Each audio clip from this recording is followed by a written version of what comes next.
નમસ્કાર દોસ્તો, શાંતિશ્રમ ન્યૂઝમાં આપનું સ્વાગત છે। બનાસકાંઠા જિલ્લા કલેક્ટર મિહિર પટેલની અધ્યક્ષતામાં આજરોજ કલેક્ટર કચેરી મીટિંગ હોલ પાલનપુર ખાતે જિલ્લાની સંકલન અને ફરિયાદ નિવારણ સમિતિની બેઠક યોજાઈ, જેમાં ધારાસભ્યોએ વિવિધ વિભાગોને પૂછેલા પ્રશ્નો સંદર્ભે અધિકારીઓ દ્વારા આપેલ જવાબો પરત્વે ચર્ચા કરવામાં આવી। આ બેઠકમાં જિલ્લા કલેક્ટર દ્વારા મળેલ વિવિધ રજૂઆત બાબતે સંબંધિત અધિકારીઓ પાસેથી રિવ્યૂ લઈ કામની પ્રગતિનો અહેવાલ ચકાસ્યો હતો, તેમજ જરૂરી સૂચના અને માર્ગદર્શન આપ્યું હતું।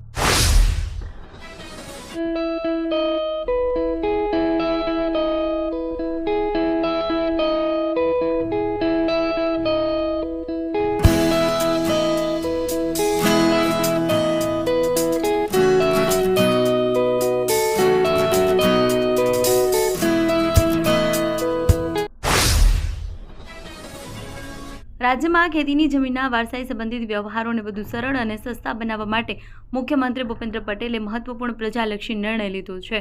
સરકાર દ્વારા જંત્રી આધારિત સ્ટેમ્પ ડ્યુટીમાં રાહત આપી હવે માત્ર 3 સુધના ટોકન સ્ટેમ્પ ડ્યુટી વસૂલવાનો નિર્ણય લેવામાં આવ્યો છે, જેના કારણે 56 લાખ ખેડૂતો અને સામાન્ય નાગરિકોને મોટી આર્થિક રાહત મળશે।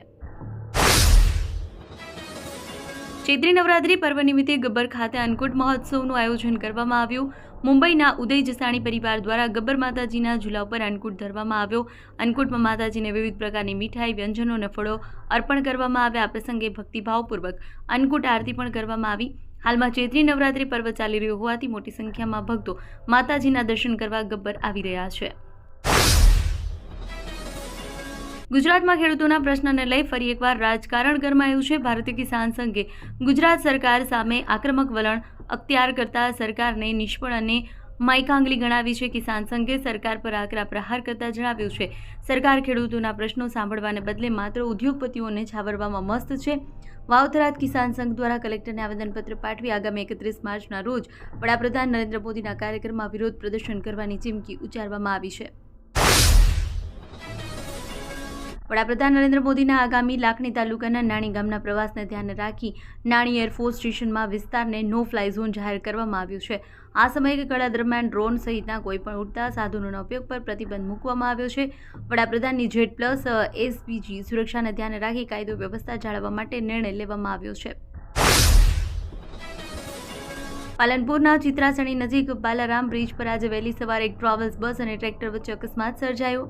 આ દુર્ઘટનામાં ટ્રેક્ટર ચાલકનું ઘટનાસ્થળે મોત થયું છે। અકસ્માત બાદ ટ્રેક્ટર ટ્રોલી રોડ વચ્ચે આડી થઈ જતા નેશનલ હાઈવે પર ભારે ટ્રાફિક જામ થયો। ઘટનાની જાણ થતાં નેશનલ હાઈવેની ટીમ પાલનપુર તાલુકા પોલીસ તાત્કાલિક સ્થળ પર પહોંચી પોલીસે ટ્રાફિક નિયંત્રણ લેવા માટે હાઈવેનો એક તરફનો રસ્તો સિંગલ ચાલુ કરી ટ્રાફિક પૂર્વવત કરાવ્યો। પાલનપુર તાલુકા પોલીસે મૃતક ટ્રેક્ટર ચાલકના મૃતદેહનો કબજો લઈ આગળ તપાસ હાથ ધરી છે।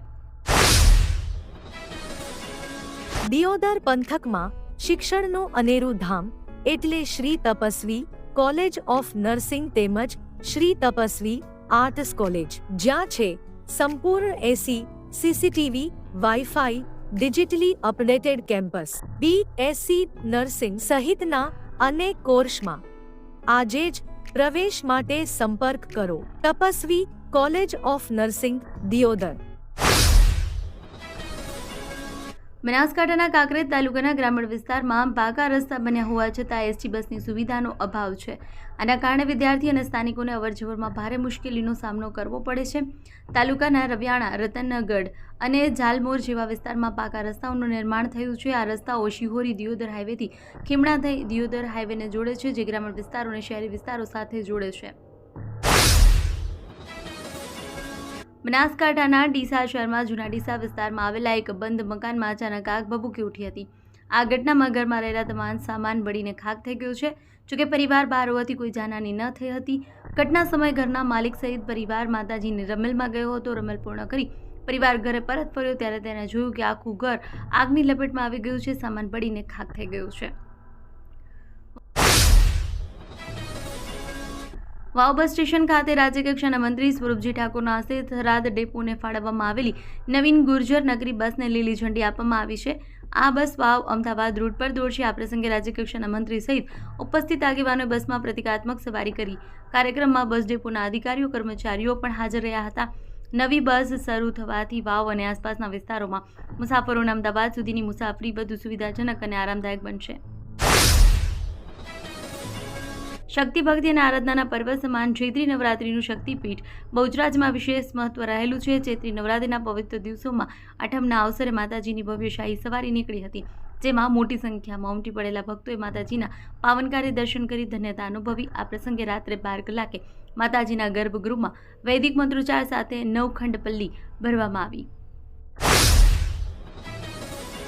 ભારત સરકાર દ્વારા અમલમાં મુકાયેલા મફત અને ફરજિયાત શિક્ષણ અધિકાર અધિનિયમ 2009ની કલમ 12C અંતર્ગત શૈક્ષણિક વર્ષ 2026-27 માટે બનાસકાંઠા જિલ્લામાં પ્રવેશ પ્રક્રિયાનો પ્રારંભ કરવામાં આવ્યો છે. આ યોજના હેઠળ નબળા અને વંચિત જૂથના બાળકોને ખાનગી બિન અનુદાનિત પ્રાથમિક શાળાઓમાં ધોરણ 1ના 25% અનામત બેઠકો પર વિનામૂલ્યે પ્રવેશ આપવામાં આવશે. જે બાળકોને 1 જૂન 2026ના રોજ 6 વર્ષ પૂર્ણ કર્યા હોય તેઓ આ યોજના હેઠળ પ્રવેશ મેળવવા માટે પાત્ર ઠરે છે.